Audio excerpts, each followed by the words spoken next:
A 4.5 mil lead at 600 yards means Place must aim 8 feet in front of the target. If he's off by 1 mil, he misses by 2 feet.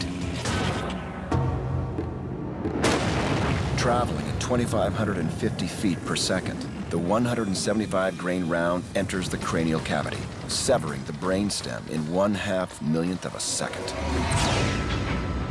In my scope, I witnessed that one shot, boom, this lump of crap fell, weapon fell, no movement. That's how deadly he was. And no one ever came out of that position again. 30 days, 32 kills. Ethan Place plays a critical role in the fight for Fallujah.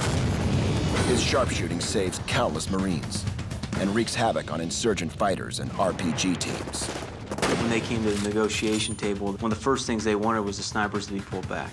We were extremely effective at eliminating threats, but the ability not to know where or when it's coming, it just was devastating on him.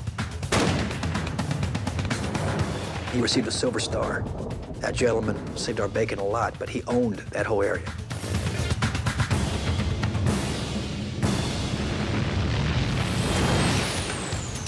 Marine Sniper School, Quantico, Virginia. 5 years after his 600-yard kill shot in Fallujah, Ethan Place reunites with Sergeant Major Bill Skiles to try and duplicate the feat. The sub-freezing conditions are the extreme opposite of those in Iraq, providing the ultimate test for the former sniper. We're at 600-yard line here in Quantico, Virginia. Trying to simulate downrange at 600 yards of 2 target fronts that simulates parts of buildings, and to simulate how our enemy would run across our lines, and this great American behind you would intercept them sometimes with bullets. You ready? Ready as one can be. Can't feel my finger. A little different from Fallujah, huh? Yeah. Sure as hell wasn't snowing then. In Iraq, Place worked in temperatures in excess of 120 degrees. Hotter rounds flew further and faster. Here, Place's shot is complicated by sub-freezing temperatures and a 15-mile-per-hour wind. He gets on target or zeroes his rifle for 600 yards point of impact. Prolonged exposure to heat or cold can alter a bullet's minute of angle or trajectory. At 600 yards, a 20-degree drop in temperature can increase air density, causing a bullet to miss its target low by 6 inches. For a sniper, that could be the difference between life and death. Now, I will call his wind for him. I'm gonna simulate a running man between the 2 target frames. We're gonna go right to left first, the left to right, do a couple passes each. Hopefully we can correct his lead so we can get his hits. Just like Fallujah, Place will have less than 2 seconds to hit the target at 600 yards. Go ahead and run him. Stand by. 3 pins. Go ahead and start running.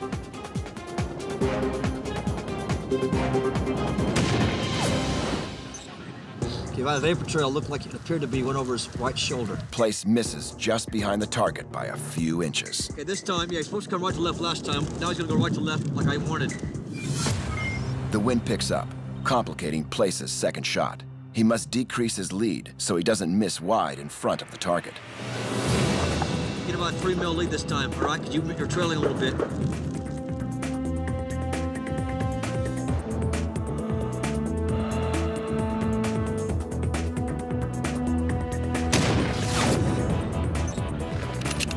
You're dead center, Ethan. You see it?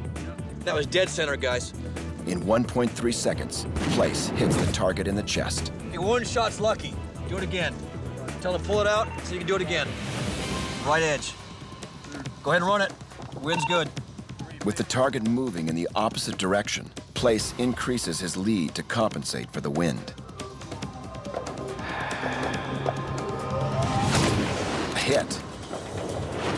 Up and down. Again, it's called limited exposure targets. Overseas, we had many of our bad guys that want to run and sprint across with supplies, with weaponry. Sometimes we only have a 1 second, 2 second exposure. That time he came out, started sprinting. Ethan knocked him down the first second at 600 yards. Got him in the kidney. Toast. 2 hits, 2 shots, that's awesome. Unload. It's like old times. Well, the second one felt real good. Good. You see up here the first shot that I hit was dead on. You know, 600 yards, that'll be devastating kill. Probably take just a minute or 2 for them to pass away. But the second shot, I was a little off.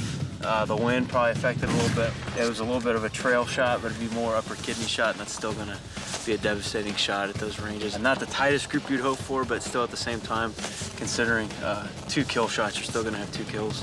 His fundamentals of marksmanship, he has not lost it. His own fundamentals of weapon and shoulder in his own body, his breathing, his pulse, his delivery, his eyes, his lead.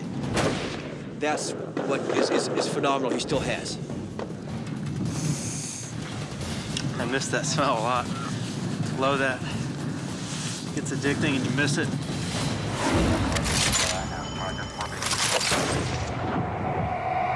From the war-torn streets of Fallujah to the killing fields of Vietnam, a legendary sniper goes head-to-head with a deadly foe. By the looks of things, I was just the quickest on the trigger, otherwise they had to kill me.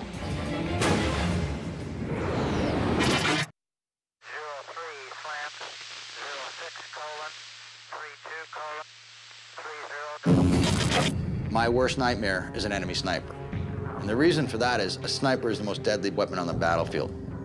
He can wait there all day. If the situation doesn't present itself, he comes back tomorrow to get you. He only has to get lucky once. The bottom line is it's the ultimate challenge as far as soldiering is concerned. It's just you against somebody else.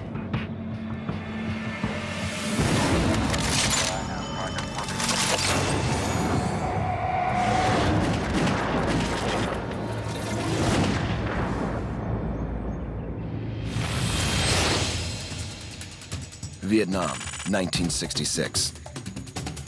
I really didn't like to kill him. But to pit myself against another living, breathing human being who could kill me just as quick as I could him, that was the challenge of it. The sniper, Carlos Hathcock, Marine Corps legend. The hunting ground, Hill 55. We had eliminated most of the enemy snipers in that area. The intelligence folks had told us that someone was being sent down to challenge us. The sniper is known only as the Cobra. If he kills Hathcock, he collects a $30,000 bounty. The North Vietnamese sniper was sent down there to get me, which I really didn't appreciate. The Cobra stalks Hill 55, home base for the 1st Division Marine Scout Sniper School. With one shot, he issues a challenge to Hathcock. Come and get me. I killed a gunner sergeant right outside my door with my hooch. And I watched him die. Took a bow right then. I was gonna get him, somehow or another.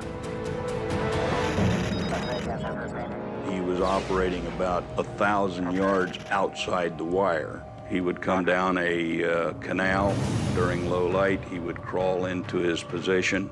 It's where he was living, hanging his hat. Carlos wanted to go get him.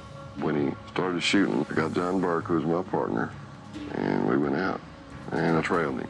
Very cagey, very smart individual, and I figured he was close to being as good as I was, but there ain't no way. Ain't nobody that good. Hathcock and Burke track the Cobra for 2 days.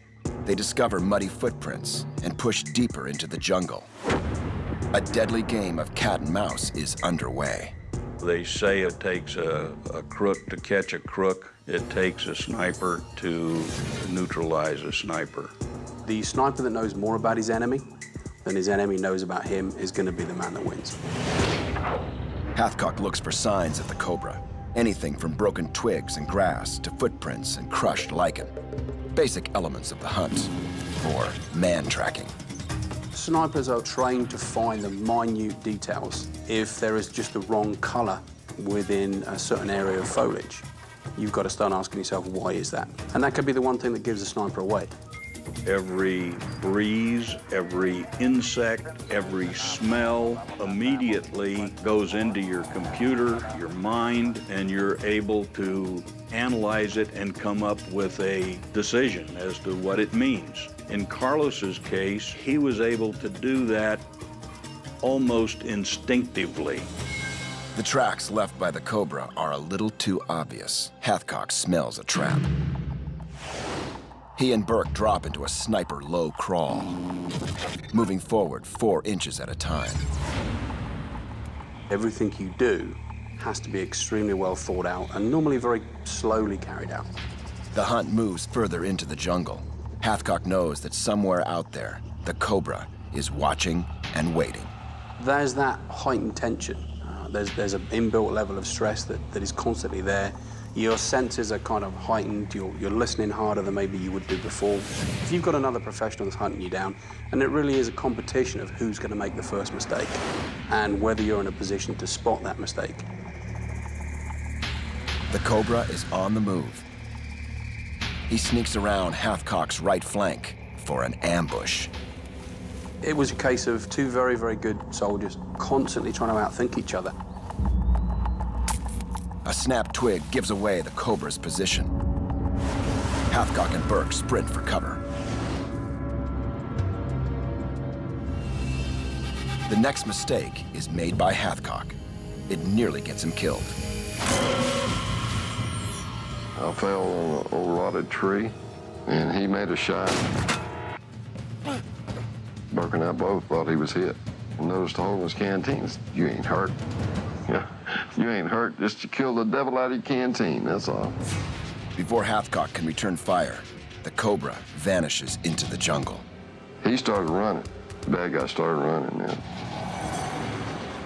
And we moseyed around and mingled around, and we worked around to where I was in his old spot. He was in my old spot.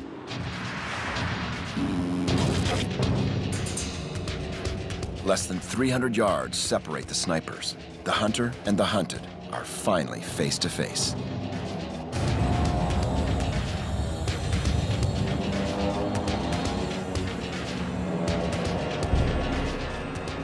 By then, those afternoons, which was a bad thing for him because he was facing the sun.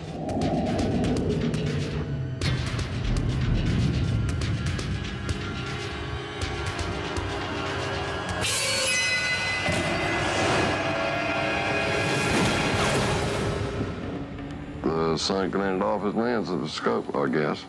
I shot it where the glint was. It just happened to be the right time.